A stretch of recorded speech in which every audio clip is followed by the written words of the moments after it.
really talk about ARM processors in the same way that people talk about x86 ones. Let's talk about it.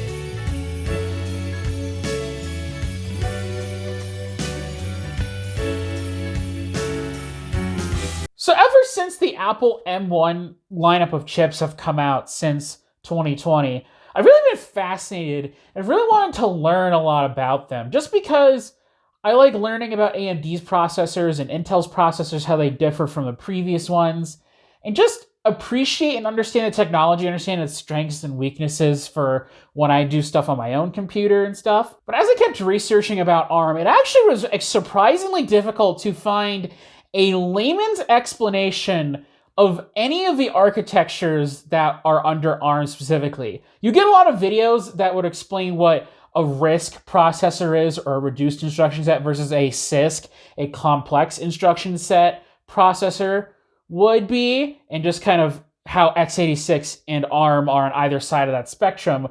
But you don't get people explaining specific like Qualcomm core architectures in the same way that everybody explains how the AMD Zen 2 architecture works. In fact, in my research, I found that there really were barely any YouTube channels that would actually explain any of the ARM architectures and how they differed from their previous ones in an easily digestible way. The max I found was 1 or maybe 2. It's really weird to me because ARM is not entirely alien from like any other processor, right? Especially x86 ones, because they use, transistors on manufacturing nodes. They have architectures, they have core designs, they have GPU core designs, they have power targets they have to hit. So they're clearly not some completely different thing from x86 that we can't understand. So why are people not going out of their way to explain what these things actually do? To understand this, you have to understand ARM's business model and what their processors are being used for, and why people don't really talk about it in the same way that people do talk about like desktop processors or even laptop ones. Now, ARM's business model is actually pretty fascinating in comparison to the x86 space, because the x86 space, basically, all these companies are just making their own CPUs separate from each other, right? You have Intel making their own x86 CPUs separate from AMD, which is making their own core designs and whatnot. Whereas with ARM does not produce any silicon itself. In fact, they're not even a fabless company quite like AMD, where they produce designs but then go to a company like TSMC and say, hey, we need to use you to make our chips because we can't produce any ourselves. What they do is they create core designs and then license those designs out to a bunch of people, that they give ARM licenses to different companies and then create standards of core designs for them to use. And so you have this interesting ecosystem where ARM kind of sets the standard for the performance, right? Where they say, hey guys, you can license out these cores, GPU cores, CPU cores, neural engines, modem, Wi-Fi integration, all that, but you can customize it.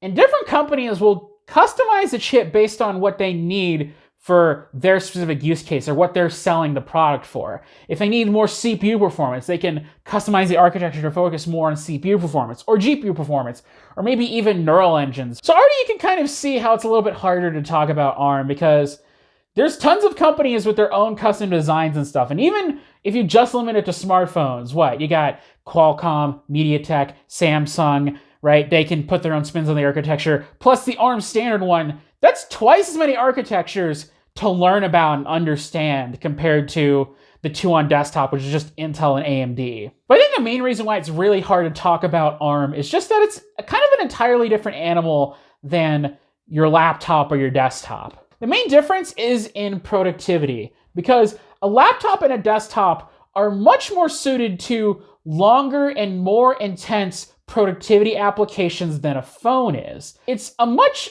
more powerful experience. I mean, not just in terms of computing power, but the form factor, right? You have a keyboard, you have a big screen, you have a mouse, you're dedicated. You have these complicated projects that require, tons and tons of data that it's really hard to deal with and stuff. And so you're willing to put up with longer render times and stuff like that. Whereas on a phone, the idea of productivity is inherently different, right? You're not rendering a 3D Blender scene on your phone.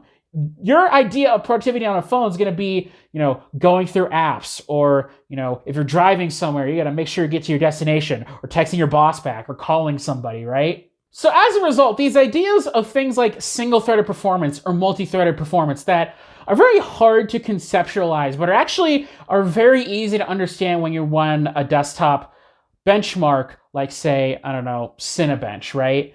That you can see what single-threaded performance does or multi-threaded performance does when you see, that render go faster when the number goes up. But on a phone, it's really hard to visualize that, right? There's not really like things that you can clearly see that affect your productivity directly, that more single-threaded or more multi-threaded performance clearly come through. There's obviously benchmarks for phones for things like Geekbench and stuff. But again, you're not rendering a Blender scene on your phone.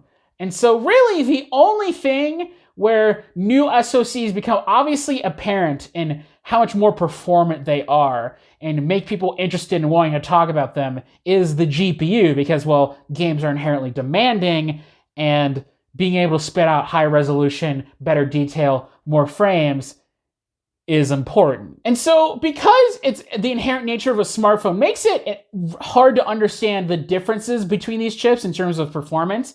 And then add on top of that, how frequently ARM chips iterate and how many different architectures there are in the ARM space, that, yeah, I can understand why it's really hard to really continuously thoroughly explain the ARM ecosystem to an average audience. But now, because Apple has put their M1 chips in not just the iPad and ARM device, but also in a laptop and in a desktop, that people have a massive sudden interest now in learning about ARM architectures and what Apple specifically is doing to make their performance so good. And so it kind of feels overdue in this case. So anyways, guys, that's it for the video, and I'll see you tomorrow.